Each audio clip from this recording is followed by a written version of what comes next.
ഇരിക്കാൻ പ്രിയപ്പെട്ടവരെ, ഈ ശുശ്രൂഷ തുടങ്ങുമ്പോൾ തന്നെ ഒരു സാക്ഷ്യം കേട്ടുകൊണ്ട് നമുക്ക് ശുശ്രൂഷയിലേക്ക് പ്രവേശിക്കാം. മനവ ഈ സഹോദരൻ സാക്ഷ്യം പറയുന്നതിന് വേണ്ടി കോട്ടയത്ത് നിന്ന് വന്നതാണ്. കഴിഞ്ഞ വ്യാഴാഴ്ച, ഇന്നലെയല്ല, അതിന് തൊട്ട് മുമ്പത്തെ വ്യാഴാഴ്ച എന്ന് പറയുമ്പോൾ 20-ാം തീയതി വ്യാഴാഴ്ച ഈ മകൻ കണ്ണൂർ ആവിലയിൽ വന്ന്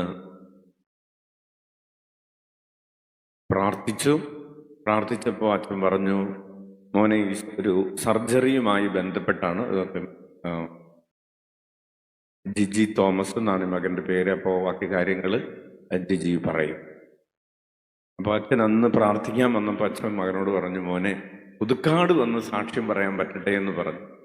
അങ്ങനെയാണ് ഇന്ന് സാക്ഷ്യം പറയാൻ വന്നിരിക്കുന്നത്. ബാക്കി ജിജി പറയും. എൻ്റെ പേര് ജിജി തോമസ്. ഞാൻ കോട്ടയത്ത് കുറവലങ്ങാട് നിന്നാണ് വരുന്നത്. എനിക്ക് യൂറിനറി ബ്ലാഡറിൽ സിസ്റ്റ് ഉണ്ടായി അത് സർജറി ചെയ്ത് ബയോപ്സിക്ക് അയച്ച് 10 ദിവസങ്ങൾ കഴിഞ്ഞപ്പോൾ ബയോപ്സിയുടെ റിപ്പോർട്ട് വന്നു. അത് ട്യൂമറിൻ്റെ ആരംഭമാണ്. അത് വീണ്ടും ഒരു സർജറിയും കൂടി ചെയ്യണമെന്ന് ഡോക്ടർ പറഞ്ഞു. അപ്പോൾ അതിനെ തുടർന്നുള്ള BCG വാക്സിൻ കോഴ്സും കൂടി ചെയ്യണമെന്ന് പറഞ്ഞു. അപ്പോൾ ഈ സർജറി ചെയ്തത് കൊണ്ട് 6 ആഴ്ച കഴിയാണ്ട് ഇനി വേറെ സർജറി ചെയ്യാൻ പറ്റത്തില്ല. അപ്പോൾ ഈ 6 ആഴ്ച ഓരോ ആഴ്ച ഒരു ഈ വാക്സിൻ വെച്ച് 6 ആഴ്ച എടുക്കുക. അത് കഴിഞ്ഞിട്ട് സർജറി, അത് കഴിഞ്ഞിട്ട് 6 മാസം 6 വാക്സിൻ എടുക്കണം. ഒരു മാസം ഒരു വാക്സിൻ വെച്ചിട്ട് 6 മാസം 6 വാക്സിൻ എടുക്കണമെന്ന് പറഞ്ഞു.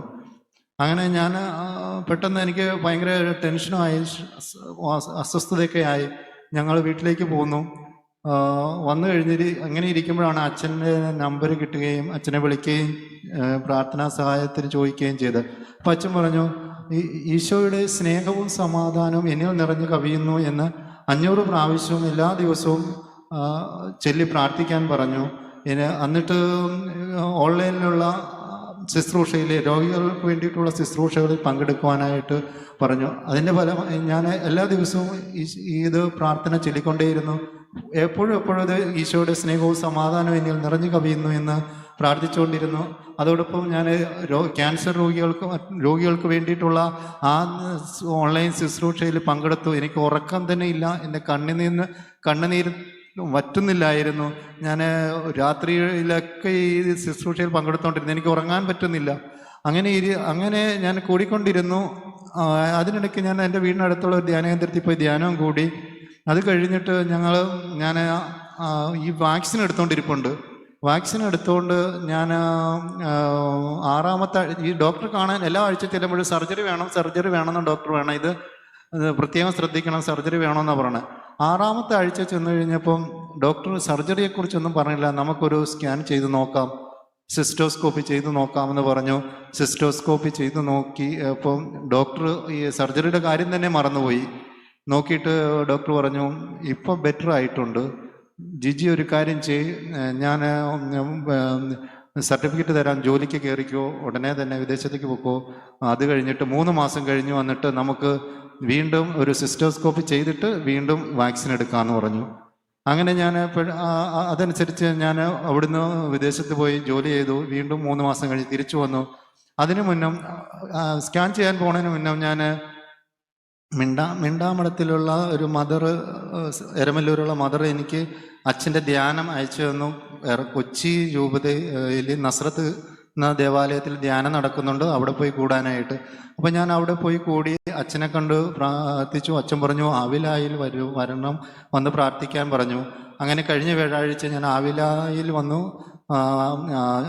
ആവില അമ്മയുടെ നടയിൽ മുട്ടുകുത്തി നീന്തി പ്രാർത്ഥിച്ചു.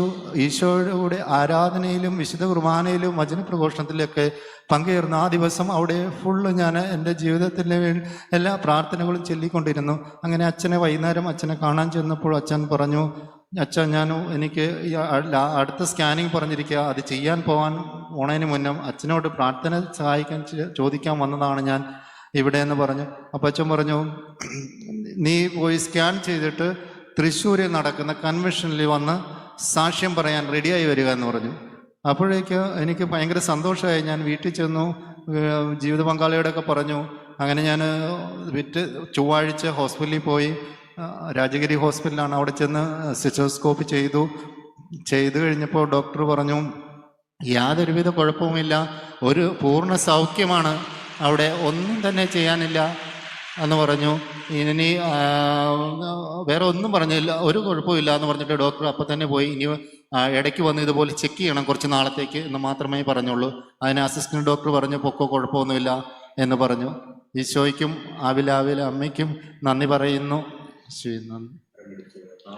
നന്ദി പറയാം. പ്രിയപ്പെട്ടവരെ, ഈ റിപ്പോർട്ടുകളൊക്കെ, അതായത് 2025 മെയ് മാസം 17 മുതൽ രാജഗിരി ഹോസ്പിറ്റൽ മെയ് മാസം 15, മെയ് മാസം 22, മെയ് മാസം പിന്നെ ബയോപ്സിയുടെ റിപ്പോർട്ട്, അതിനുശേഷം 19 ഒക്കെ എടുത്തിരിക്കുന്ന ഈ റിപ്പോർട്ടുകളെല്ലാം അനുസരിച്ച്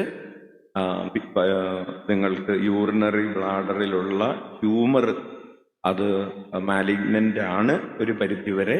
അതുപോലെ തീർച്ചയായും അത് സർജറി ചെയ്യണം എന്നതിൻ്റെ റിപ്പോർട്ടുകളാണ്. അതിനുശേഷം ഈ മകൻ കഴിഞ്ഞ ആഴ്ച കൊച്ചിയിൽ കൺവെൻഷൻ ഉണ്ടായിരുന്നു, അവിടെ വന്ന് പ്രാർത്ഥിച്ചു. അതിനുശേഷം ധ്യാനകേന്ദ്രത്തിൽ വന്ന് പ്രാർത്ഥിച്ചു. 25 അതായത് ഈ ആഴ്ചയിൽ ചൊവ്വാഴ്ച പോയി ടെസ്റ്റ് ചെയ്തതിൻ്റെ റിപ്പോർട്ടാണ്.